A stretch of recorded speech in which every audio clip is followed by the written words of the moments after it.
तो सीय समारे समाज बनाए, मुदित मंडप ही चली लेवाए।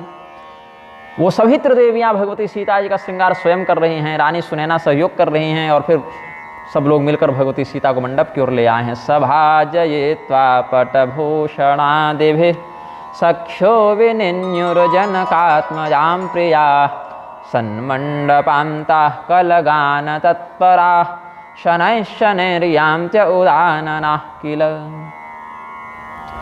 जो सुंदर सुंदर सखियाँ थीं, सौभाग्यवती रमणियाँ थीं, उन्होंने सीता जी को यथोचित वस्त्रालंकार से सुसज्जित करके स्वयं भी मंगलाचार पूर्वक मंगलाभूषणों से युक्त होकर मंद गति से, गजगामिनी गति से चलती हुई सुरीली आवाज मंगल गीत गाती हुई मंडप की ओर ले जा रही हैं। चली लाई सीतहि सखी सादर, सजि सुमंगल भामिनी, नव सप्त साज सुंदरी, सब मत कुंजर गामिनी, कलगान सुने मुनि ध्यान त्यागहि, काम कोकिल लाजहि, मंजीर नूपुर कलित कंकन, ताल गति बर बाजहि, सोहति बनिता वृंदमह, सहज सुहावनि सीय, छबिलल नागन मध्य जनु, सुषमाति कमनी। ऐसे तो सीता जी को अलग से कोई मेकअप की आवश्यकता नहीं है,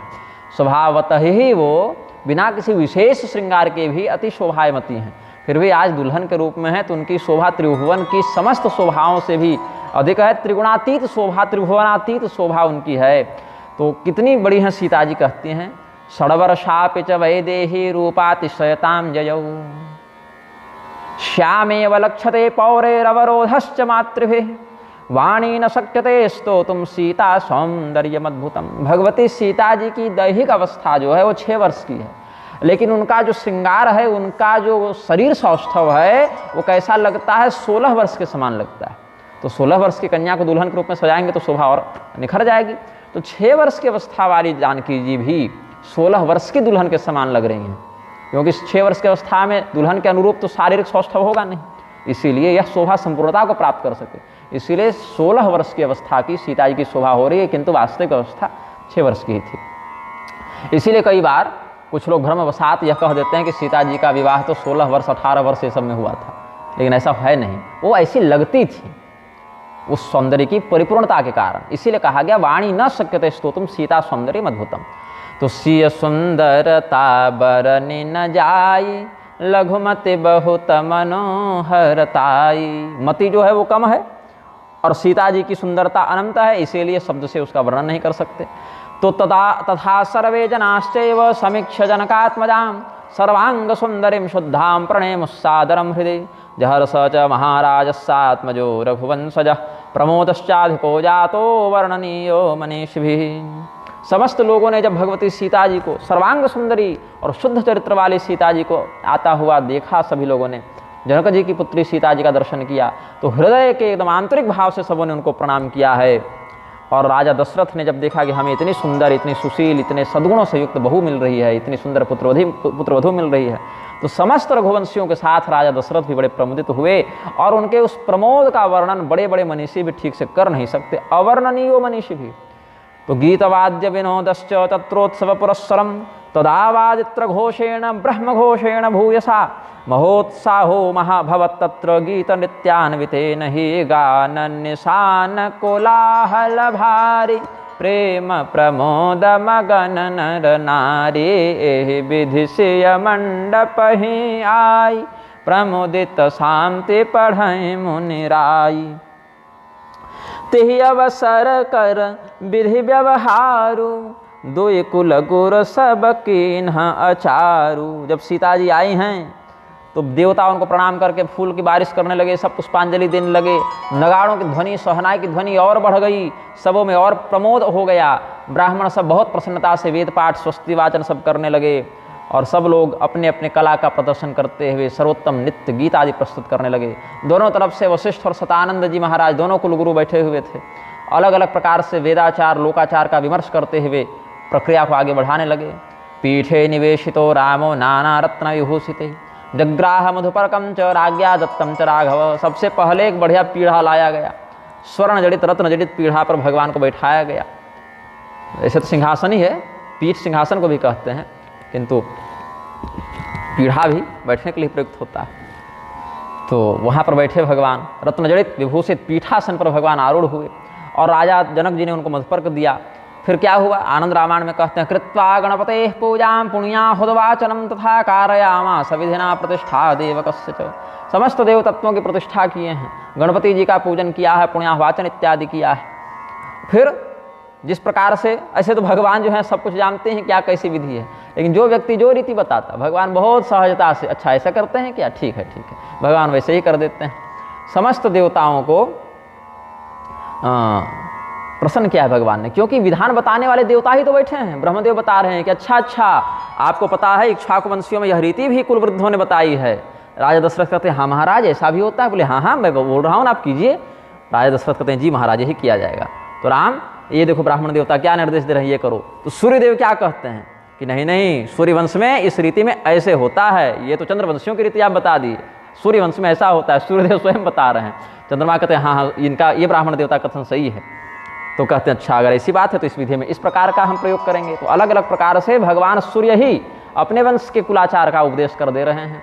तो आचार करे गुरु गौरी गणपति मुदित वे प्रपूजावहि सुर प्रगति पूजा लेहि देहि अशीषयति सुख पावहि मधुपर्क मंगल द्रव्य जो जेहि समय मुनि मन महु चहै भरे कनक को पर कलश सो तब लिए परिचारक रहें। ऋषि महर्षि बताते हैं कि अरे कोई अक्षत तो लाओ। तब तक बोलते बोलते वो अक्षत जो है स्वयं ये जितने भी परिचारक गण थे वो स्वर्ण पात्र में प्रस्तुत कर देते हैं। हाँ गुरुदेव अक्षत है ना, ये लीजिए सामने अक्षत है। अरे कोई चंदन तो लाओ। हाँ गुरुदेव देखिए ना स्वर्ण पात्र में चंदन हमने तैयार कर दिया है, मलयागिरी घिस कर रखे हैं गुरुदेव, बहुत है कोई चिंता नहीं। जो जो गुरु जी सब कहते कि ये सामान लाओ वो सामान लाओ, सारा का सारा जो उत्तम उत्तम प्रबंध है परिचारकों ने स्वर्णमय थाल में कलश में सब व्यवस्थित करके रखा हुआ है। कुल रीति प्रीति समेत रवि कही देत सब सादर कियो एहि भांति देव पूजाय से तहि सुभग सिंहासन दियो। सिय राम अवलोकन परस्पर प्रेम काहु न लखि परै मन बुद्धि बरबानी अगोचर प्रगट कवि कैसे करे। श्री सीता जी अपने घूंघट की ही आड़ से वो चांदनी से ही भगवान का दर्शन अल्प मात्रा में कर ले रही हैं, और भगवान श्री राम जी भी अल्प मात्रा में कनखी से सीता जी के सौंदर्य का दर्शन कर ले रहे हैं, और हृदय में प्रेम अद्भुत है, अपार है। और ये प्रेम कोई वांग मन इत्यादि के द्वारा गोचर नहीं, अपितु वांग मनसातीत अगोचर प्रेम है, इसलिए कविगण इसका वर्णन नहीं कर सकते। फिर एक चमत्कार हुआ कि जब आहुति देने लगे अग्निदेव में, तो अग्निदेव स्वयं प्रकट होकर उन आहुतियों को ग्रहण करने लगे, और चारों वेद वहाँ ब्राह्मण का रूप धारण करके आए, और सब वैवाहिक विधि वेदोक्त रीति से जिस जिस गृह सूत्र आदि का वहाँ प्रयोग होगा अपने अपने कुल में उसका वो कर रहे हैं। होम समय तनु धरि अनलो अति सुख आहुति ले विप्रवेश धरि वेद सब कहि विवाह विधि देहि। अग्निमाधायतां वेद्यां विधि मंत्र पुरस्कृतं जुहावाग्नो महातेजा वसिष्ठो मुनिपुंगवः। अच्छा अब यहाँ पर राजा जनक जी की पत्नी का आगमन होता है। रूपेणा प्रतिमा लोके सर्वाभरण भूषिता जनकस्य पट्टरागे सौंदर्य से वधि प्रिया। राजा जनक जी की पत्नी भी पधारी है, कन्यादान तो पति पत्नी मिलकर करेंगे, तो राजा जनक की भी पत्नी आई हैं। उनके स्वरूप को देखकर सब समझ गए कि सीता जी यद्यपि पृथ्वी की पुत्री हैं, तो सुंदरता तो अपनी माता जी की ही ये पाई है, ऐसा लगने लगा सबको। जनक पाट महिषी जग जानी सीय मातु की मिजाई बखानी सुजस सुकृत सुख सुंदरताई सब समेट विधि रचे बनाई। तो अपने पति के दाहिनी ओर जो है बैठी हैं पहले, ऐसे तो पहले तो बाईं ओर ही पत्नी का स्थान है, लेकिन पूजन और दान इत्यादि कर्म में दाहिनी ओर पत्नी का स्थान हो जाता है। तो समौजान मुनि बरन बुलाई सुनत सुवासन सादर ल्याई, जनक बाम दिशि सोह सुनयना, हिमगिरि संग बनी जनुमयना। ऐसा लगा जैसे पार्वती जी का कन्यादान करने के लिए हिमालय राजा और मैना देवी विद्यमान है। तो पहले जब आई हैं तो वामांग में बैठी हैं, कुछ देर प्रतीक्षा की है वामांग पर बैठकर, बाकी रीति रिवाज हो जावे। अब ऐसा थोड़े कन्यादान 11 बजे होना है, अगर मान लीजिए तो हम एकदम 10:55 में पहुंच रहे हैं, वो भी पहुंच जाए तो अच्छी बात है, वरना लोग तो 12 बजे तक दूल्हे महिषासुर बन के डोलता रहता है, तो क्या होगा। लेकिन यहाँ पर अगर 11 बजे कन्यादान है तो 10 बजे पहुँच जावे, कम से कम 1 घंटा पहले तत्पर रहें। तो सभार्यो जानकः प्रायाद रामं राजीवलोचनम। फिर समयानुसार सीमंते च विवाहे च चतुर्थ्याम सह भोजने, दाने मखे जपे श्राद्धे पत्नी तिष्ठति दक्षिणे। इस वचन के अनुसार दान में, यज्ञ में, श्राद्ध इत्यादि में पत्नी दक्षिण भाग में बैठती है, ऐसा धर्मशास्त्र आदेश है। तो यहाँ पर कन्यादान करना है तो फिर समयानुसार दाहिने भाग में आई। तो सुंदर सुंदर कलश इत्यादि से सुसज्जित उस मंडप में पाद्यादि भाजनम राजा सभार्यो राम सन्निधौ, आनिनाय प्रहृष्टात्मा वारि पाठीरभूषितम पठन्ति मुनयो वेदान प्रसूनानि स्रवन्ति। खात है ना, यहाँ रवात लिख दिए हैं, र और व को जोड़ देंगे तो ख बन जाता है। तो खात कहते हैं, ख कहते हैं आकाश को, स्वर्ग इत्यादि के लिए ख शब्द आया। तो खात मतलब स्वर्गात, आकाशात, ये अर्थ लगेगा। भार्यापति सानुरागो छालयामास तुः पदौ। राजा जनक और रानी सुनैना मिलकर भगवान श्री रामचंद्र जी के चरणों को धोने लगे। ब्राह्मण वेद पाठ कर रहे हैं, स्वर्ग से फूल बरस रहे हैं। तो लागे पखारन पाय पंकज प्रेम तन पुलकावली, नभ नगर गान निशान जय धुनि उमगि जनु चहु दिश चली। जे पद सरोज मनोज अरे और सरस दैव विराजहि, जे सकृत सुमिरत विमलता मन सकल कलिमल भाजहि। तनोरुहं हृष्टतमं तदानीमालोक्य शब्दो गविपुष्करे भृत्, विराजते यत्पदपुण्डरीकं हरो रसि स्वच्छतमे वरेणी। भगवान महादेव के वक्षस्थल में भगवान श्री नारायण के जो चरण रहते हैं, भगवान के जो चरण कमल भगवान महादेव जी के हृदय में रहते हैं, जिनका एक बार स्मरण करने मात्र से संपूर्ण पाप दूर होते हैं। ऐसे भगवान के अभय चरणारविंद का वंदन कर रहे हैं राजा जनक, उनका प्रक्षालन कर रहे हैं राजा जनक, सपत्नीक कर रहे हैं। जेहि परस मुनि बनिताल ही गति, रही जो पातकमयी, मकरंद जिनको शंभु सिर, सुचिता अवधि सुर बरनयी। कर मधुप मुनि गण जोगी जन, जैसे अभिमत गति लहैं, ते पद पखारत भाग्य भाजनु, जनकु जय जय सब कहें। यस्यास्पर्शमात्रेण मुक्त सापा बभूवः, सुंदरी सा भवत् क्षिप्रम रामचंद्र प्रसादतः। जिनके स्पर्श मात्र से गौतम मुनि की पत्नी अहल्या देवी शाप मुक्ता हो गई, पवित्र हो गई, शुद्ध हो गई, पुनः सुंदरी हो गई। भगवान के उन्हीं चरण कमलों को आज राजा जनक धो रहे हैं। जिनके चरण कमलों की रज को भगवान महादेव अपने मस्तक पर धारण करते हैं, जिनके चरण कमलों से निसृत गंगा जी को भगवान महादेव अपने मस्तकों पर धारण करते हैं, जिनके चरण कमलों की पराग के पीछे बड़े बड़े योगी जन मुनिजन भौरे बनकर डोलते रहते हैं, उन्हीं चरण कमलों को पखारने का सौभाग्य आज राजा जनक को प्राप्त हुआ है। इसलिए जनक जी की भी सब लोग जय जयकार कर रहे हैं। सभार्यो जनकः प्रायाद रामं राजीवलोचनम, है ना, प्रादो प्रक्षाल्य विधिवत तदपो मूर्धन धारयत। फिर उस जल का क्या किया राजा जनक ने, अपने मस्तक पर धारण किया। याधृता मूर्धनि शरवेण ब्रह्मणा मुनिभिः सदा। अध्यात्म रामायण इत्यादि में कहते हैं कि जिस चरणों तक को भगवान ब्रह्मदेव, भगवान महादेव, अन्यान्य ऋषिगण अपने मस्तक पर धारण करते हैं, वही चरणों तक भगवान का जो प्राप्त हुआ जनक जी को अपने राज्य में सभा मंडप के अंतर्गत, विवाह मंडप के अंतर्गत, उसको अपने मस्तक पर धारण किया है। बर कुंवरी करतल जोरि साखो, चार दो कुल गुरु करें, भयो पानी गहनु बिलो की विधि सुर मनु जमुनि आनंद भरें। सुख मूल दूलहु देख दंपति पुलक तन हुलस्यो कियो, करिलोक वेद विधान कन्यादान नृपभूषण कियो। दोनों कुल के गुरु जो थे वशिष्ठ जो सतानंद जी, क्या किए, वर और कन्या के हाथ को मिलाया, पाणी ग्रहण करवाया, शाखोच्चार करने लगे। पाणी ग्रहण हुआ देखकर जितने भी बड़े वहाँ पर थे, बड़े बूढ़े बुजुर्ग और भी देवता मनुष्य ऋषि महर्षि सब आनंदित हो गए। राजा रानी के शरीर में पुलकावली रोमांचित हो गई, उमंग से भर गया सबका मन। और लौकिक और वैदिक दोनों विधानों का समादर करते हुए, दोनों का अनुसरण करते हुए विधिवत कन्यादान किया है राजा जनक ने। ततः सीताम करे धृत्वा साक्षतोदक पूर्वकम, अक्षत जल और कन्या का हाथ लेकर राजा जनक ने भगवान श्री रामचंद्र जी के हाथों में सौंपा है। रामाय प्रददौ प्रीत्या पाणिग्रह विधानतः, यहाँ ग्रहण विधानतः लिख दिए हैं, पाणिग्रह विधानतः होना चाहिए। सीता कमलपत्राक्षी स्वर्ण मुक्तादिभूषिता दीयते मे सुता तुभ्यं प्रीतो भव रघुत्तम इति प्रीतेन मनसा सीतां राम करेर्पयं ममोदे जनको लक्ष्मी क्षीराब्धिरिव विष्णवे। क्या कहते हैं, हे रघुत्तम, हे रघुवंशम उत्तम राम, यह जो मेरी पुत्री सीता है, कमल के समान सुंदर नेत्रों वाली, स्वर्ण और मोती से अलंकृत यह जो सीता है, यह मेरी पुत्री है। मैं अपनी पुत्री तुमको सौंपता हूँ।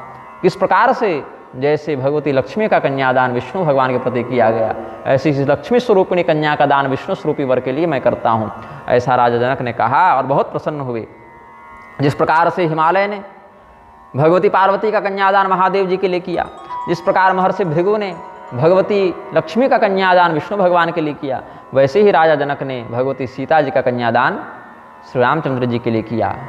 हिमवंत जिम गिरिजा महेशहि हरि श्री सागर दई तिमि जनक राम ही सिय समर्पे विश्वकल कीरति नई क्यों करें विनय विदेहु कियो विदेहु मूरति सांवरी करि होम विधिवत गांठ जोरी हो न लागी भांवरी। राजा जनक का नाम विदेह क्यों था?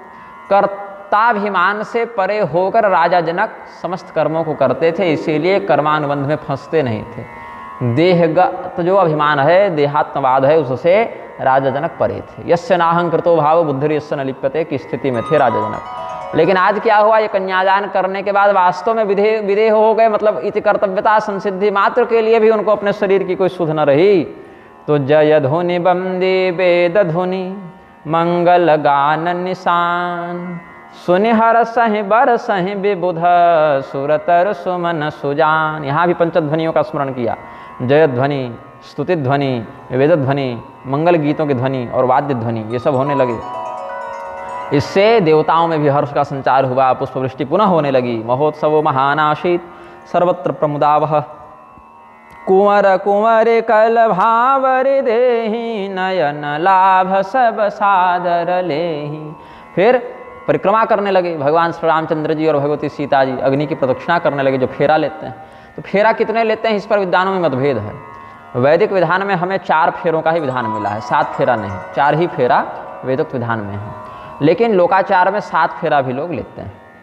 हालांकि केवल लोकाचार ऐसा नहीं कर सकते, क्योंकि ब्रह्म वैवर्त पुराण में भगवान श्री कृष्ण के द्वारा 7 फेरा लेने का भी विधान प्राप्त होता है। तो इसमें अवश्य यह समझना चाहिए कि वेदोक्त विधान में समंत्रक तो 4 ही फेरे होते हैं, लेकिन अतिरिक्त 3 फेरे अमंत्रक रीति से हो जाते हैं। तो दोनों ही अपने अपने स्थान पर मान्य हो जाता है।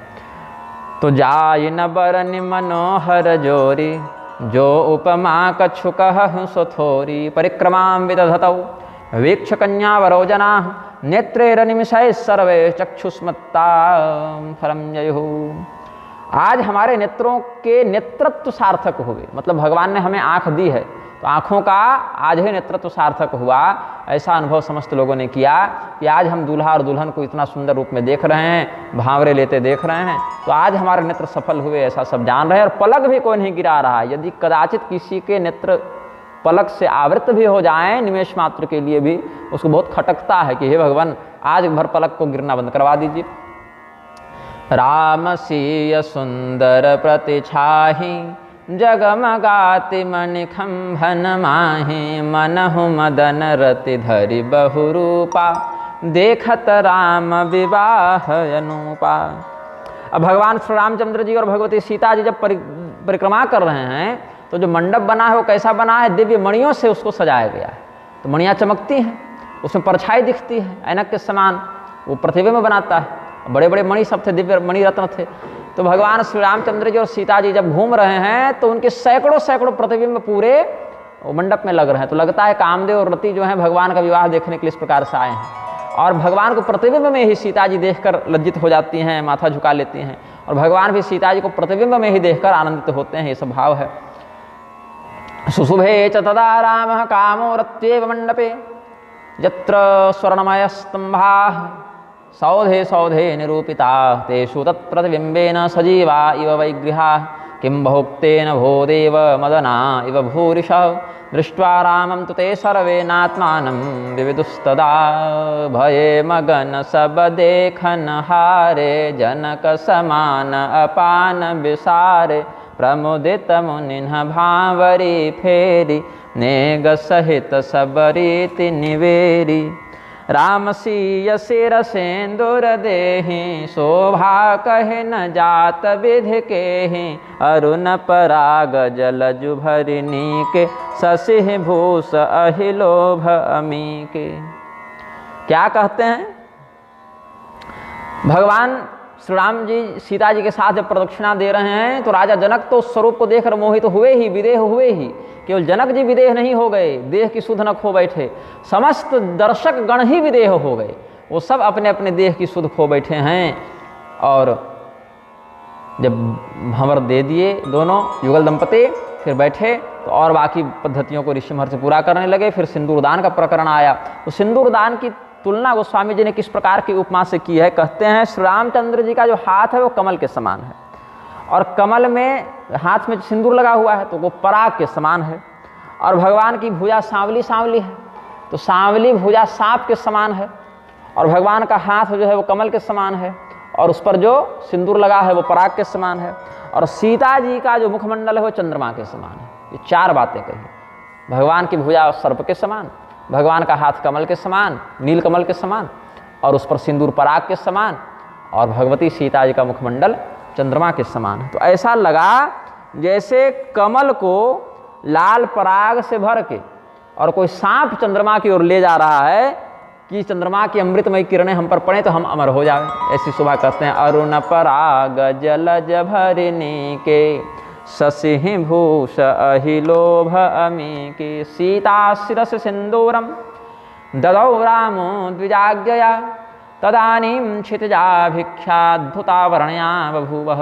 क्षिति कहते हैं पृथ्वी को, क्षितिज कहते हैं जो पृथ्वी से उत्पन्न हो, और क्षितिजा कहते हैं स्त्रीलिंग में, क्षितिज की स्त्रीलिंग भाव में क्षितिजा संज्ञा हो जाती। तो क्षितिजा मतलब सीता जी। तो भगवती सीता जी के श्री मस्तक पर, सीमंत पर जब जय हो बैठिए श्री राम जी ने सिंदूर दिया है ब्राह्मणों की अनुमति से, तो ये जो शोभा थी वह अकथनीय थी। ततो विप्राज्ञया तौद्वाविकासन समास्थितौ लेभाते परमाम शोभाम भक्त चित्तमुदावहाम। फिर वशिष्ठ जी का अनुशासन प्राप्त करके, उनकी आज्ञा को प्राप्त करके भगवान श्री रामचंद्र जी और भगवती सीता जी दोनों वर और वधू जो हैं एक आसन पर विराजमान हुए।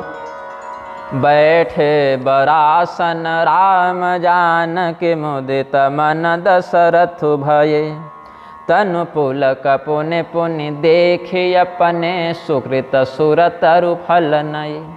भरे भुवन रहा उछाहु राम विबाहु भास बही कहा केहि भांति बरन सिरात रसना एक यहु मंगल महा। दोनों जब वर और वधू एक आसन पर बैठे हैं तो ऐसा लगा जैसे आज तक हमने जितना सत्कर्म किया, राजा जनक को यह अनुभव हुआ, दशरथ जी को यह अनुभव हुआ, दर्शकों को भी यह अनुभव हुआ अपने अपने स्थान पर कि हमने आज तक जो भी व्रत दान तपस्या इत्यादि की थी वो कल्पवृक्ष का बीज था, और समय से वह वृक्ष बड़ा हुआ तो आज यही विवाह रूपी फल हमको प्राप्त हो रहा है। ऐसा सबने अनुभव किया है। अपने सुकृत सुरतरु फल नये, ऐसा गोस्वामी जी कहते हैं। और पूरे ब्रह्मांड में ही एक उत्सव था, विवाह था। तो इस प्रकार से एक बार जब लौकिक विवाह होता है उसकी भी पूरी अच्छी पद्धति से वर्णन नहीं कर सकते लोग। ये तो पूरे ब्रह्मांड का ही मान लो विवाहोत्सव हो गया। तो ऐसे में कोई कवि चाह ले कि हम लिखकर और बोलकर उस विवाह का संपूर्णता से वर्णन कर दें तो संभव नहीं है। तब किसी ने जो पहले कहा था, जब ये लोग जनवास्य में आए थे धनतेरस के दिन, तो किसी ने कहा था कि राजा दशरथ जी के साथ भी सांवले गोरे 2 राजकुमार आए हैं जो देखने में बिल्कुल राम लक्ष्मण के समान दिखते हैं। मतलब राम जी और भरत जी खड़ा कर दो तो पहचानना मुश्किल हो जाए कौन राम है और कौन भरत है। और लक्ष्मण और शत्रुघ्न में भी एक रूपता का दर्शन होता है। तो किसी सखी ने कहा था कि हमारे यहाँ भी तो 4 राजकुमारी हैं, 2 जनक जी की पुत्रियाँ हैं और 2 उनके भाई कुशध्वज की पुत्रियाँ हैं। जनक तो टाइटल था ना, उपाधि थी जनक, नाम तो शिरध्वज और कुशध्वज था। तो शिरध्वज जनक जी ही यहाँ जनक जी के रूप में लक्षित हैं। उनके भाई कुशध्वज जनक थे। तो विवाह जब प्रारंभ हुआ इस प्रकार से और दोनों श्री राम जी का और सीता जी का एक स्थान पर विराजित होकर जब शोभा का प्रसारण हुआ तो किसी सखी ने कहा, उर्मिला जी भी थी भाई, अब भगवान की साली हैं उस समय, तो उर्मिला जी भी थी अगल बगल अपनी मर्यादा में। तो लक्ष्मण जी को भी लोगों ने देखा, उर्मिला जी को भी देखा। बोले कि ऐसे ही एक और आसन पर ये दोनों भी अगर बैठ जाते तो कितना बढ़िया लगता। फिर कहे फिर 2 क्यों, फिर 4 राजकुमारियों का 4 राजकुमारों से विवाह हो जाए, अब अलग से क्या इसमें विचार करना। तो ये बात होते होते गुरु वशिष्ठ के कानों में पड़ी। वशिष्ठ जी बोले क्या बात, ये हम पहले क्यों नहीं सोचे, ये तो बिल्कुल हो सकता है। तो वशिष्ठ जी जनक जी को बुलाए, बोले सुनिए जब ये हो ही रहा है तो एक प्रस्ताव हमारे पास है। बोले गुरुदेव आदेश कीजिए। बोले आदेश नहीं, कन्यादान तो आप ही को करना है, हम तो अनुरोध ही करेंगे, लेकिन मानो कि यह आदेश भी है क्योंकि गुरु की आज्ञा तो सिरोधार्य होती। हम तो ऐसे भी अगर कोई बात कहें तो तुम आदेश मानकर ही पालन करोगे। तो हमारा तो विचार यह बन रहा था कि इस शोभा को और भी श्रेष्ठ स्तर पर पहुंचा दिया जाए और लक्ष्मण जी का विवाह उर्मिला से कर दिया जाए। बोले प्रभु बहुत कृपा जो आपने इस प्रकार का स्वयं अनुग्रह करते हुए हमको आदेश दिया, लेकिन गुरुदेव ऐसा क्यों न किया जाए, फिर हमारे छोटे भाई को क्यों छोड़ देते हैं, उसकी भी तो 2 पुत्रियां हैं, 2 राजकुमार तो ऐसे भी बच ही रहे हैं। तो ये 4 राजकुमारियां सब अयोध्या में ही चली जाएं, क्या आपत्ति है। बोले कोई आपत्ति नहीं, बुलाओ सबको तैयार करके। तो सीता जी के विवाह के लिए तो सब लोग सजे हुए थे ही, थोड़ा सा उसमें और दुल्हन के समान स्वरूप बना देना है, लाल चुनर अधिक उड़ा देना है और क्या। तो 1 की जगह 4 दुल्हन हो गए, 1 की जगह 4 दूल्हे हो गए। तो तब जनक पाई वशिष्ठ आय सुब्याह साज सवारी कै मांडवी श्रुत कीरति उर्मिला कुंवरी लई हंकारी कै। अच्छा इन राजकुमारियों को भी पता नहीं था कि ऐसे अचानक ही हमारा भी विवाह हो जाएगा। तो कुशकेतु कन्या प्रथम जो गुणशील सुख शोभामयी सबरीति प्रीति समेत करि सो ब्याह नृप भरत ही दई। इधर से सीता जी बड़ी बहन थी और उधर कुशध्वज, ध्वज को केतु भी कहते हैं तो कुश केतु कह दिया गोस्वामी जी ने, पर्यायवाची शब्द लगा दिया। जैसे वृषध्वज को वृष केतु, मीनध्वज को झस केतु कह दिया। तो केतु झंडे को कहते हैं, ध्वज भी झंडा को कहते हैं, तो कुशध्वज को कुश केतु कह दिया। साहित्य है गोस्वामी जी का। तो वशिष्ठस्याज्ञया राजा भरताय गुणात्मने मांडवीं शील संपन्नाम दत्तवान जनको मुदा। प्रसन्नता से जनक जी ने मांडवी का विवाह भरत जी से कर दिया। मांडवी कौन है? कुशध्वज की बड़ी पुत्री है। इधर सीता जी और उर्मिला जी थी और उधर मांडवी और श्रुतकीर्ति थी। तो इधर पहली बड़ी बेटी का कन्यादान हो गया, फिर उधर से बड़ी बेटी का कन्यादान हो गया। दोनों सांवले सांवले राजकुमार राम जी और भरत जी का विवाह हो गया। फिर क्या हुआ? फिर लक्ष्मण जी का विवाह होता है जानकी जी की छोटी बहन उर्मिला से। जानकी लघु भगिनी सकल सुंदर शिरोमणि जानि कैसो तनय दीन्हि ब्याहि लख नहीं सकल विधि सन्मान कै जेहि नाम श्रुत कीरति सुलोचन सुमुखी सब गुण आगरी सोदई रिपुसूदन ही भूपति रूपशील उजागरी। भगवान के और जो 2 भाई बच गए थे, सुमित्रानंदन लक्ष्मण और सुमित्रानंदन शत्रुघ्न, तो इधर से छोटी राजकुमारी का विवाह उर्मिला जी का विवाह लक्ष्मण जी से कर दिया गया और इधर जो चचेरी बहन थी छोटी राजकुमारी श्रुतकीर्ति उनका विवाह शत्रुघ्न जी से कर दिया गया।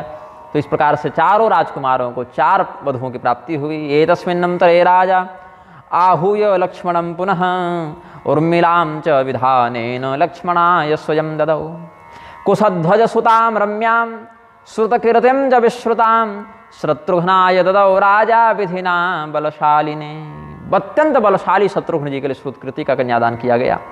फिर अनुरूप बर दुल्हिन परस पर लखि सकुच ही हर सही।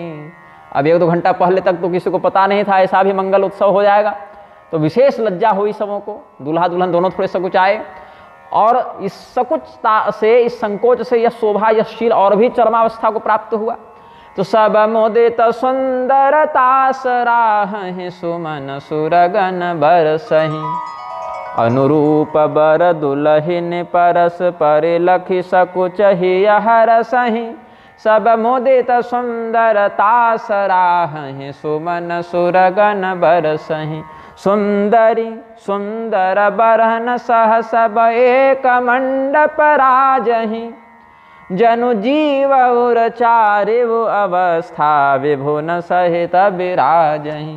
ऐसा लगा जैसे चारों अवस्था का चेतन वहीं विद्यमान हो। तो चार अवस्थाएं कौन कौन है चेतन की? जागृति की अवस्था है जिसमें हम लोग जगे हुए हैं, ये चेतन की प्रथमा अवस्था है जागृति। जागृति की अवस्था के स्वामी कौन है? लक्ष्मण जी हैं। तो जो जागृति की अवस्था के स्वामी हैं उनको नींद पर विजय प्राप्त करने में क्या समस्या है? मेघनाथ को मारने के लिए कहाँ सोए? 14 साल ऐसे जगे रह गए लक्ष्मण जी। अध्यात्म रामायण में 12 साल की बात है, लेकिन पूरा वनवास से मान लें तो 14 साल है। जहाँ तक हमको याद है अध्यात्म रामायण 12 साल ही है। अगर मैं गलत होऊंगा तो कोई दर्शक बता देंगे। जहाँ तक हमको याद आ रहा है फिर भी 12 या 14, लेकिन दीर्घ काल तक निद्रा को जो विजयी कर ले, निद्रा पर विजय प्राप्त कर ले और भूख पर विजय प्राप्त कर ले, वही मेघनाथ को मार सकता है। ये प्रसिद्ध बात है। तो लक्ष्मण जी ने कुछ भक्षण नहीं किया था। हाँ, ये बात अवश्य है कि सबरी जी के प्रसंग में लक्ष्मण जी ने उन फलों को पीछे फेंक दिया, फिर वही फल संजीवनी बूटी बने, ये सब क्या हुआ? ये सब तो संतों की बातें हैं, अलग अलग स्थानों से कविताओं से लोग लेकर कहते हैं। लेकिन कर्ताभिमान से युक्त होकर भक्षण और शयन लक्ष्मण जी ने नहीं किया है, ये सिद्ध बात है। तो जागृति की अवस्था के अधिपति लक्ष्मण जी हैं और इनका विवाह किनसे हुआ? उर्मिला जी से हुआ। और अगर हम इनको ब्रह्म की 4 अवस्थाओं में गिने, ये तो चेतन की अवस्था हो गई, चेतन ही ब्रह्म है, लेकिन और परिभाषिक शब्दों में कहें तो विश्व की अवस्था जो है, विश्वावस्था जो है, विश्व की ही अवस्था में हम लोग जागृत हैं। जब हम जगे हैं तो संसार दिख रहा है ना, तो संसार क्या है? विश्व है। तो विश्व को कैसे देखते हैं? जब जगते हैं, नींद में तो विश्व दिखेगा नहीं, तो सपना दिखेगा ना। सपना में अगर हम हिमालय देख लें तो यहाँ हिमालय थोड़े आ जाएगा। तो इसीलिए जागृति की अवस्था में ही संसार का अनुभव होता है। तो लक्ष्मण जी कौन हैं? जागृति की अवस्था के चेतन हैं और विश्वावस्था के अधिष्ठाता हैं। उर्मिला देवी से उनका विवाह हुआ। तो ये 4 ही वो अवस्था में से कितनी अवस्था हुई? एक अवस्था हुई। दूसरी अवस्था क्या है? स्वप्नावस्था, मतलब सोने की अवस्था, नींद की अवस्था। तो नींद की अवस्था में तेजसावस्था की बात होती है। जब नींद आती है जीव को, जब सपना देखता है जीव, तो बाहर के संसार का अनुभव नहीं करता। इंद्रियां बहिर्मुखी नहीं होती, अंतर्मुखी होती है। आंतरिक संसार का वह संकल्पन कर लेता है। आत्मा यथा स्वप्न जनक क्षितैक, सुखदेव जी महाराज ने भागवत में कहा है, आत्मा यथा स्वप्न जनक क्षितैक। जिस प्रकार से सपने में हम क्या करते हैं? नदी देखते हैं, पहाड़ देखते हैं, मित्र देखते हैं, शत्रु देखते हैं, कुत्ता देखते हैं, हाथी देखते हैं, मंदिर देखते हैं, भूत देखते हैं, जो भी देखते हैं। तो ये मंदिर, भूत, प्रेत और साधु, चोर, डकैत सब आए कहाँ से? क्या कहीं बाहर से आए? नहीं, हमने ही स्वयं को ही सपने में अलग अलग रूपों में प्रकट कर लिया और जगे तो सबको समेट लिया। बाहर से तो कुछ है नहीं। ऐसे ही परमात्मा भी संसार के रूप में अपना बिंबात्मक अभिव्यंजन कर देते हैं और फिर उसको अपने अंदर समेट लेते हैं। लेकिन क्या सपने को देखने पर हमारे ऊपर कोई वास्तविक प्रभाव पड़ा? वास्तविक स्थिति पर नहीं। ऐसे ही सृष्टि स्थिति विनाश से परमात्मा को भी कोई प्रभाव नहीं पड़ता है। उसमें स्वप्नावस्था के अधिष्ठाता कौन है? शत्रुघ्न जी। स्वप्न में तेजस तत्व का दर्शन होता है, विश्व का दर्शन नहीं होता, सपने का दर्शन होता है। जो तेजस तत्व है उनका विवाह श्रुतकीर्ति जी से हुआ। तो 2 प्रकार की अवस्थाएं हो गई। यही श्री राम तापने उपनिषद में ही बताया गया कि अकाराक्षर संभूत सौमित्र विश्वभावन, उकाराक्षर संभूत शत्रुघ्नस्तेजसात्मक, प्राज्ञात्मकस्तु भरतो मकाराक्षर संभव, अर्धमात्रात्मको रामो ब्रह्मानंदैक विग्रह। ओंकार में जो अ, उ, म और बिंदु 4 तत्व हैं प्रणव में, तो अकार जो है अक्षर से विश्वरूपी सुमित्रानंद लक्ष्मण हुए, उ से तेजसात्मक शत्रुघ्न हुए, म से प्राज्ञात्मकावस्था वाले भरत हुए, और जो बिंदु है अर्धमात्रा है उससे उसी का अभिव्यंजन करते हुए तारक ब्रह्म श्री राम जी हैं। ये 4 अवस्था आ गई। तो तीसरी अवस्था क्या है? सुसुप्ति की अवस्था। जब इंद्रियां न अंतर्मुखी रहती हैं न बहिर्मुखी रहती हैं, अपितु स्तंभित हो जाती हैं। उसी को अगर नियंत्रित कर लिया जाए तो समाधि भी लग जाती है। उसकी अवस्था जो प्राज्ञावस्था है, उसमें कोई मोह नहीं, कोई शोक नहीं। समाधि की अवस्था को भी प्राज्ञावस्था कहते हैं। यद्यपि मोहाच्छन्न स्थिति को प्राप्त जीव सुसुप्त कहलाता है, और विद्यापन्न स्थिति को प्राप्त जीव समाधिस्थ कहलाता है। अविद्याग्रस्त सुषुप्ति और विद्याग्रस्त समाधि। लेकिन भरत जी उसके अधिष्ठाता हैं और मांडवी देवी से उनका विवाह हुआ। यही कारण है भरत जी ने मन से भी किसी भी राजकीय सुख का आस्वादन नहीं किया। जब श्री रामचंद्र जी वनवास में हैं तो भरत जी ने मन से भी अयोध्या के किसी राजसी सुख का उपभोग नहीं किया है, क्योंकि इंद्रियां न अंतर्मुखी हैं और न बहिर्मुखी हैं। इंद्रियां क्या हैं? अस्तंभित हैं। तो ये जो जो अवतार है उसका लक्षण भी इन सब के जीवन में देखने को मिलता है। और तुरीयावस्था, वर्णनातीत जो अवस्था है, अव्यक्त परमात्मा की जो अवस्था है, वहाँ पर अंतर्यामी परमात्मा वास करते हैं जो अव्यक्त हैं, अभिव्यक्त नहीं हैं। उनका विवाह श्री सीता जी से हुआ। वो अव्यक्त परमात्मा कौन है? श्री राम जी हैं। तो ततो रामादिका सर्वे स्वस्वपत्न्या पृथंग मुदा विरेजुः प्रभया सर्वे लोकपाला इवापरे मोदित अवधपति सकल सुत बंधुन समेत निहारि जनुपाये महिपाल मणि क्रियन सहित फलचारि। 4 प्रकार की क्रिया, यज्ञ क्रिया, श्रद्धा क्रिया, योग क्रिया और ज्ञान क्रिया, ये 4 प्रकार की क्रिया और इनसे प्राप्त होने वाले धर्म, अर्थ, काम, मोक्ष, ये 4 पुरुषार्थ हमको प्राप्त हो गए। क्रियाभूत में बहू हो गई और पुरुषार्थ के रूप में पुत्र हो गए। तो बेटा और बहू, पुत्र और पुत्रवधू, तो क्रियात्मिकाएँ बहुएं हो गई और पुरुषार्थात्मक पुत्र हो गए। ऐसा अनुभव किया राजा दशरथ ने। स चतुर्धा बभो व्यस्तः प्रसवः पृथ्वीपते धर्मार्थ काम मोक्षाणाम अवतार इवांगवान। रघुवंश में भी कहते हैं। एवं दत्वा कुमारीश्च प्रत्यातेभ्यो नराधिपः। राजा जनक बड़े प्रसन्न हुए, 4 पुत्रियों का घर बस गया। अद्भुत, एकदम देवोपम जामाता मिले हैं। तो जो जो दहेज दिया है राजा जनक ने सब अपनी प्रसन्नता से दिया है। कोई डिमांड नहीं थी राजा दशरथ की ओर से आजकल के लोगों के जैसा कि इतना दोगे तब ब्याह करेंगे। अपनी प्रसन्नता से ही राजा जनक ने बहुत कुछ दिया है। अथ राजा विदेहानाम ददौ कन्या धनम बहु। विदेह वंशियों के जो राजा थे राजा जनक, उन्होंने बहुत कुछ दिया। कंबलानाम च मुख्यानाम क्षामां कोट्यंबराणि च। रेशमी वस्त्र दिए, कंबल दिए, ऊनी वस्त्र, रेशमी वस्त्र, सूती वस्त्र, वस्त्रों का विविध प्रकार से संग्रह करके दान किया है। कुछ दहेज में दिया, कुछ दान में दिया।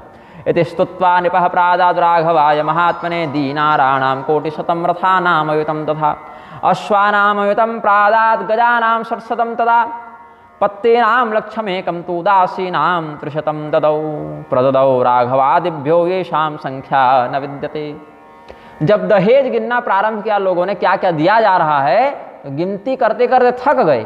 अंत में गिनती करना छोड़ दिया। तो जितनी गिनती कर चुके उतने का वर्णन कर देते हैं। इसके बाद वो लोग भी थक गए। क्या क्या कहते हैं? 100 करोड़ असरफी दिए, 1 अरब असरफी दिए हैं राजा जनक। ये गिनते गिनते थक जाए लोग।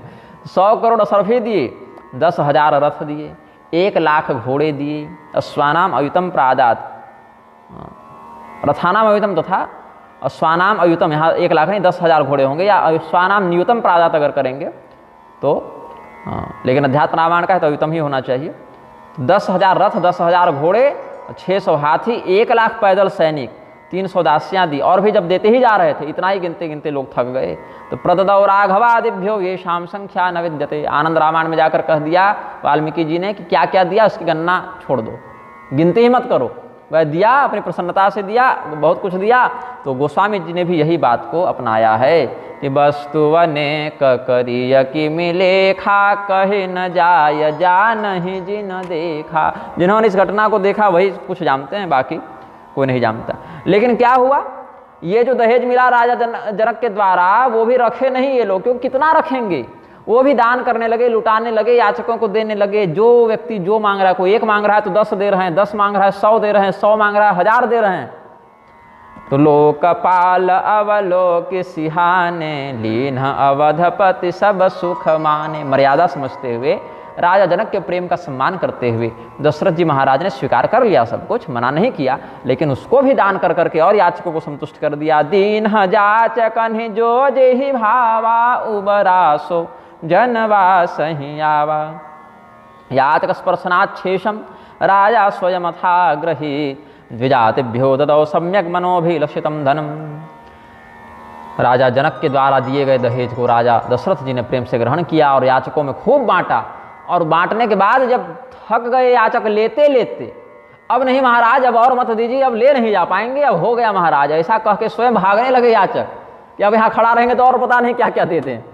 तो जब याचक स्वयं भागने लगे कि महाराज अब अगर दे दीजिएगा तो भाग जाएंगे हम, तो अब बहुत हुआ। तब जो बच गया धन वो राजा दशरथ अपने जनवास से ले आए, लेकिन फिर भी संतोष नहीं हुआ।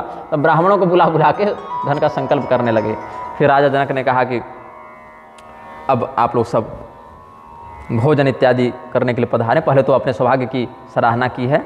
सन्मान्य सकल बरात आदर दान विनय बड़ाई कै, प्रमुदित महामुनि वृंद बंदे पूज प्रेम लड़ाई कै, सिरनाई देव मनाई सब सन कहत कर संपुट किए, सुर साधु चाहत भाव सिंधु की तो सजल अंजलि दिए।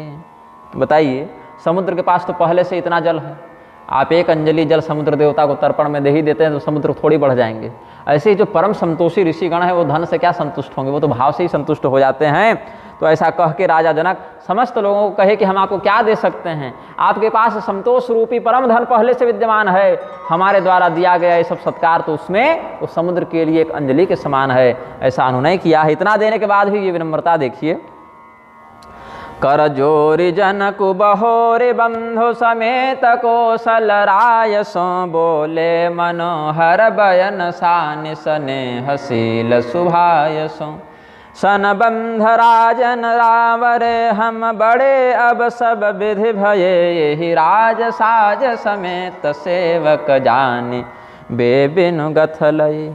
कहे कि महाराज दशरथ ये मत सोचिएगा कि हमने केवल आपको अपनी पुत्रियां दी हैं, ये मत सोचिएगा कि हम केवल दहेज दे रहे हैं, अपितु ये समस्त राज्य, ये समस्त परिवार, ये समस्त सेना खजाना और हम स्वयं भी आप ही के हैं, आपके सेवक हैं, वेतन भी नहीं लेंगे बदले में, जो आदेश है कहिए कहिए। जातम जन्म कृतार्थताम विकसितम पुण्याम्बुजानां वनम। पहले तो क्या कहा कि सुर साधु चाहत भाव सिंधु की तो सजल अंजलि दये, अपाम्यधम वारिभिरर्चयन्ति दीपेन सूर्यं प्रतिबोधयन्ति, ताभ्यां तयोः किं परिपूर्णता स्यात् भक्त्यैव तुष्यन्ति महानुभावा। अच्छा बताइए, सूर्य देव की पूजा करते हैं तो दीपक दिखाते हैं, लेकिन क्या उस दीपक को दिखाने से सूर्य देव का तेज बढ़ जाता है? नहीं। समुद्र देवता की पूजा करते हैं, वरुण देवता की पूजा करते हैं तो अर्घ इत्यादि भी देते हैं, अंजलि भी तर्पण इत्यादि भी करते हैं, सप्त सागरेभ्यो नमः, याद शाम पतये नमः, ये सब कहते हैं वरुण देवता की पूजन में, सूर्य देवता समुद्र देवता की पूजन में। तो जब तर्पण के लिए जल देते हैं तो ये क्या इनसे समुद्र का जल बढ़ जाता है, वरुण देवता और अधिक जलवान हो जाते हैं? नहीं, क्योंकि ये सब महानुभाव अनंत जल राशि और अनंत प्रकाश से पहले से परिपूर्ण हैं, फिर भी मर्यादा वशीभूत होकर हमारे सत्कार को स्वीकार करते हैं, हमारे प्रेम को स्वीकार करते हैं।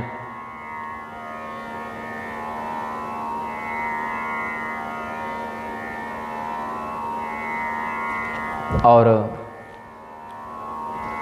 ताभ्याम तयोः किम परिपूर्णता स्यात्, हमारे दिए जल से, हमारे दिखाए दीपक से सूर्य और समुद्र परिपूर्ण नहीं होते, वे तो भक्ति मात्र से तुष्ट होते हैं। ये तो जल देना, दीपक दिखाना, ये अपनी भक्ति का एक परिचायक है, एक सूचक है। यही राजा जनक ने भाव प्रस्तुत किया है। फिर क्या कहते हैं कि आपके संबंध से, आपके शील से, आपके इस अनुग्रह से कि हमारी कन्याओं को आपने अपने बहू के रूप में स्वीकार किया, जबकि देखने तो कोई आया नहीं था ना वधु परीक्षण के लिए, यहाँ से तो सीधे चिट्ठी लिख दी कि हाँ धनुष यज्ञ हो गया, अब केवल बारात लेकर आइए, लेकिन आपने हमारे इस निमंत्रण को बिल्कुल सहजता से स्वीकार किया, कोई आपत्ति नहीं की। तो आज आपके साथ सत्संग करके, ये जो पारिवारिक संबंध है ये भी सत्संग ही है। सत्संग क्या है? सताम संग, जो सज्जनों की संगति वही सत्संग है। तो विवाह रूपी सत्संग के कारण जो हमारा संबंध जुड़ा है, अब हमको अपना जीवन धन्य लग रहा है। यह जानिए महाराज दशरथ की पूरा जनकपुर, हम स्वयं सब कुछ आपका ही है। जातम जन्म कृतार्थताम विकसितम पुण्याम्बुजानां वनम, छिन्ना संप्रति सर्व पाप पटले दुःखांधकारो गतः, आनंदांकुरकोटयः प्रकटिता विघ्नाटवी पाटिता, संबंधे भवतां कृते सुकृतिनां किं किं न लब्धं मया। जनक जी बड़ी सुंदर बात कहते हैं, आपके जैसे महापुरुष से रिश्ता जोड़कर हमें क्या नहीं मिला।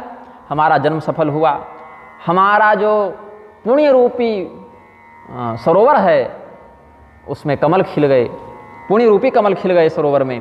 हमारे जो भी पाप रहे होंगे वो नष्ट हो गए, हमारा दुख रूपी अंधेरा मिट गया, हमारे जीवन में आनंद रूपी कुसुम खिल गए, अंकुरित हो गए, पल्लवित हो गए, विघ्न रूपी जंगल झाड़ समाप्त हो गए, हर प्रकार का सुख हमें प्राप्त हो गया। फिर कहते हैं अपनी पुत्रियों के बारे में वर्णन करते हुए, ए दारिका परिचारिका करि पालिबे करुणामयी। यहाँ करुणा नई, यहाँ मई लिखें, करुणा नई मतलब करुणा करके। अपराधु क्षमि बो बोली पठये बहुत हों ढीठ्यो कई। पुनि भानु कुल भूषण सकल सन्मान निधि समधि किए। कही जाति नहीं बिनती परस पर प्रेम परिपूरन हिये। वृंदार का गण सुमन बरसहि राव जनवासहि चले। दुन्दुभि जय धुनि वेद धुनि नभ नगर कौतूहल भये भले। तब सखी मंगल गान करत मुनीस आय सुपाई कै। दूल्ह दुलहिनी सहित सुंदरी चले कोहबर ल्याई कै। क्या कहते हैं राजा जनक, हमारी पुत्रियां बहुत छोटी हैं। अच्छा देखिए, कन्यादान की न्यूनतम आयु क्या है? 6 वर्ष। उससे पहले कन्यादान प्रशस्त नहीं माना जाता। कम से कम 5 वर्ष का अतिक्रमण तो हो ही गया हो। अगर 6 वर्ष पूर्ण न भी हुआ हो, 5 तो पार हो ही गया हो। तो यह कन्याएं बड़ी छोटी उम्र की थीं। सीता जी स्वयं 6 वर्ष की हैं और राजा जनक की पुत्री उर्मिला जो है वो दूसरे नंबर की बेटी है। ऐसे सीता जी तो भूमिजा हैं, वो तो सुनैना जी के गर्भ से उत्पन्न नहीं हुई हैं, लेकिन फिर भी सीता जी की लघु भगिनी कहा गोस्वामी जी ने। तो लघु भगिनी छोटी, चले 6 महीना भी 2 महीना भी अंतर रहा होगा तो छोटी है। क्योंकि भाई अगर एक पृथ्वी से उत्पन्न हो रही हैं और एक सुनैना जी के गर्भ से उत्पन्न हो रही हैं, 2 महीने का भी छोटा बड़ा कोई दिक्कत नहीं है। और उधर कुशध्वज की जो पुत्रियां हैं वो भी सीता जी की अपेक्षा अवर अवस्था की हैं, लेकिन भिन्न माता के गर्भ से उत्पन्न है, इसीलिए 1-2 महीने का अंतराल उनमें भी कोई विडंबना की बात नहीं है। मतलब सभी कन्याएं 5 से 6 के अंतर की हैं और घर का कुछ काम नहीं जानती, ये कहते हैं राजा जनक। और बहुत प्रेम से हमने इनको पालन पोषण किया है, लेकिन हमने आपकी बहू के रूप में इनको भेजा। आपके घर में बहुत ये नहीं कर पाएंगे अभी, तो थोड़ा बहुत चौका लगा दिया करेंगी इतना तो। चौकी देखिए, सीता जी पोछा लगाती थी ना, चौका लगाती थी ना, तो धनुष को लीलापूर्वक उठा लेती थी और उसके नीचे भी लगा देती थी। यही राजा जनक ने देखा कि हमारी पुत्री उस धनुष को उठा लेती है जो कोई न उठा सके, तो भगवान महादेव का स्मरण किया कि प्रभु आपका दिव्य धनुष हमारी पुत्री उठा ले रही है। बोली मैं जानता हूँ, अब ऐसा करो, एक प्रतिज्ञा करो कि जो ये धनुष तोड़ेगा वही हमारी कन्या का पति होगा, क्योंकि इस धनुष को परमेश्वर के अतिरिक्त कोई नहीं तोड़ सकता। तो महादेव जी के निर्देश का अनुसरण करते हुए राजा विदेह जनक ने धनुष यज्ञ का संकल्प किया था। तो इसीलिए कहते हैं कि कुछ जाने चाहे न जाने, लेकिन हमारी बेटी कम से कम झाड़ू पोछा तो करने जानती ही है। तो हे महाराज दशरथ, और तो कुछ नहीं कर पाई, लेकिन आंगन लीप देगी आपके घर में। तो इसीलिए बहुत मत उस पर कठोरता कीजिएगा। कुछ गड़बड़ अगर कर देगी हमारी पुत्रियां तो क्षमा कर दिया कीजिएगा, अपना ही बालक समझकर क्षमा कीजिएगा, आपकी ही बच्चियां हैं ऐसा कह के क्षमा कीजिएगा। और हमसे एक अपराध हुआ है, आप पता नहीं क्या कर रहे थे, क्या नहीं कर रहे थे, क्या व्यस्त थे, क्या समय था, और हमने सीधे दूत भेज दिया आपके पास कि आ जाइए। इससे भी एक हमको लग रहा है कि गलत कर दिए। हमको ये कहना था कि आपसे अनुरोध करते हैं कि जब समय मिले तो पधारिए, लेकिन हमने कह दिया आ जाइए और आप आ भी गए, ये बड़ी कृपा की आपने। तो राजा दशरथ उत्तर देते हैं कि सदाचार से युक्त हैं आप, आपका चित्त कभी मलिन नहीं होता, आप सदैव विद्वानों का आदर करते हैं, आप भगवान नारायण के चरण कमलों का ध्यान करते हैं, जिससे आपके मन में कभी मलिनता नहीं आती, कभी वेद की मर्यादा का अतिक्रमण नहीं करते हैं। बताइए, आपके समान उपकारी विनम्र राजा ऐसा नहीं कहेगा तो कौन कहेगा। लेकिन महाराज जनक, इस प्रकार का कथन आप मत कीजिए। आप तो अपनी विनम्रता के कारण ऐसा कह रहे हैं, लेकिन हमारे मन में कोई रोष नहीं है, कोई क्षोभ नहीं है, हम तो बड़े आनंदित हैं आपके सत्कार से। फिर फूल की बारिश इत्यादि होने लगी। कहते हैं राजा जनक, कन्या न जानाति गृहस्य कर्म मात्रा सदा लालन पालितेयम तथापि विद्वन् भवतः सुताय समर्पिता चांगन लेपनाय। और राजा दशरथ क्या कहते हैं, पहले तो जनक जी के उत्तर में दशरथ जी कहते हैं, विद्यावृत्तयुता प्रसन्न हृदया विद्वत् सुबद्धादरा श्रीनारायण पाद पंकज युग ध्यानावधूतांहस श्रौताचार परायण सविनया विश्वोपकार क्षमा जाता यत्र भवादृशास्तदमलम केनोपमेयम कुलम। फिर फूल की बारिश हुई। सदानंद जी के आदेश से अपने भाइयों के साथ और उनकी पत्नियां उनके भाइयों के साथ थीं, सीता जी के साथ भगवान जी अपने अपने कोहबर में चले हैं। पुष्पवृष्टिर्म हत्यासी दंतरिक्षा सुभास्वरा दिव्य दुंदुभि निर्घोषैर्गीतवादित्र निस्वनैः पश्चाद रामः समुत्थाय सतानंदस्य चाज्ञया विवेशान्तः पुरं वीरो भ्रातृभिः सह सीतया पुनि पुनि रामः चितवस्य सकुचतमन सकुचैन हरत मनोहर मीन छवि प्रेम पियासे नैन। भगवती सीता जी का भाव व्यक्त करते हैं, बार बार श्री राम जी की ओर देखने का प्रयास करते हैं सीता जी, लेकिन मर्यादावश सकुचित हो जाती है। लेकिन ये सकुच क्या है? बाहर की ही सकुच है, हृदय में उत्कंठा बनी हुई है कि हम दर्शन कर लें। और जिस प्रकार से छोटी छोटी मछलियाँ जल में बड़ी तेज़ी से दाएं बाएं घूमती हैं, छोटी छोटी मछलियाँ होती हैं तो पानी में बड़ी तेज़ी से तैरती हैं, सामने जाएंगे तो बड़ी तेज़ी से भाग जाती हैं। ऐसी सीता जी के नयन जो हैं, दोनों नयन कमल उन्हीं मछलियों के समान बड़ी चंचलता से इधर उधर देखती हैं, कोई देख रहा है कि नहीं, फिर भगवान की ओर देखती हैं, फिर उसी तेजी से नज़र हटा लेती हैं। ये सब सुंदरता वर्णित किए हैं गोस्वामी जी। श्याम शरीर सुभाय सुहावन शोभा कोटि मनोजल जावन जावक जुत पद कमल सुहाये मुनि मन मधुपरहत जिन्ह छाये पश्यन्तस्तुरमानाथं कोटिकं दर्पसन्निभम् इन्द्रनीलमणिश्यामं कोमलाकृतिमव्ययम् कट्यां पीतं च कौसेयं दधतं घनविग्रहे विद्युल्लतोपमं दिव्यं काञ्च्याबद्धं सुरत्नया केयूरं किल रत्नानां दधं तं भुजयोर्द्वयोः अमूल्यैरङ्गुलीयैश्च नानारत्नैश्च शोभितं कञ्चुकादिमहादिव्यं दधं तं श्यामविग्रहे उपानहोश्च युग्मेन शोभितं पादपङ्कजं ग्रैवेयं मणिमुक्तानामुरसा च महामणिम् उत्तरीयेण राजं तं सन्ध्यामेघनिभेन च नेत्रद्वयं ह्यञ्जनरचितं च कर्णौ च रम्यौ कलकुण्डलाभ्यां। भगवान का सौंदर्य वर्णित करते हैं, क्या कहते हैं? भगवान के चरणों में महावर लगा हुआ है, आलता लगाते हैं लाल लाल। भगवान के चरणों में वर हैं तो उस प्रकार का अलंकार किया जाता है वरों का। भगवान का जो कटिभाग है वहाँ पर पीताम्बर फहरा रहा है, भगवान के वक्षस्थल पर उत्तरीय लहरा रहा है, भगवान ने मणियों की माला धारण कर रखी है, भगवान जो है वो उपानह इत्यादि पहने हैं, अभी चरणों के नीचे भगवान की पादुका भी है, भगवान के दोनों नेत्रों में अंजन लगा हुआ है, कानों में स्वर्ण कुंडल झलमला रहे हैं। कामदेव के दिव्य पुष्पमय धनुष के समान भगवान के सुंदर भौहें हैं और तोते के समान उनकी सुंदर नासिका है।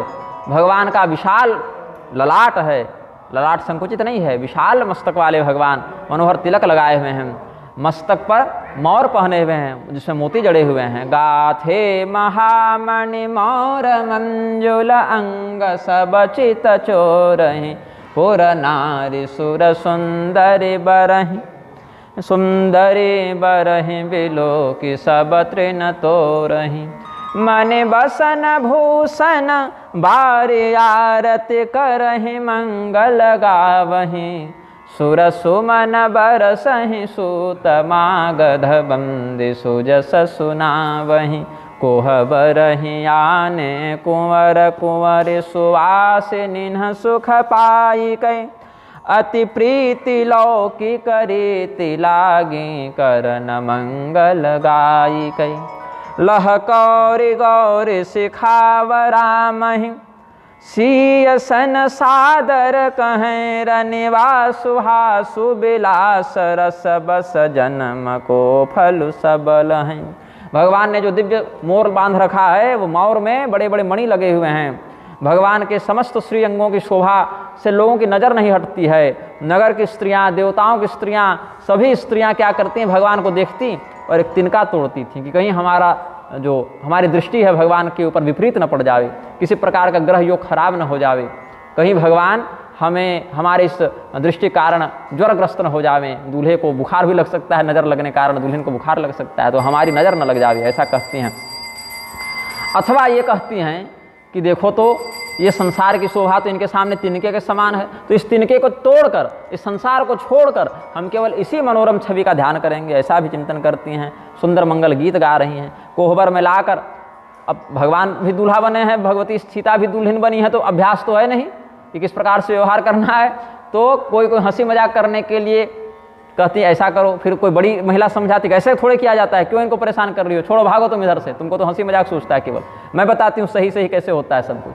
फिर कैसे दूल्हा दुल्हन को कौर खिलाते हैं, दुल्हन दूल्हा को कौर खिलाती हैं, इस प्रकार से सब लौकिक रीति बताती हैं।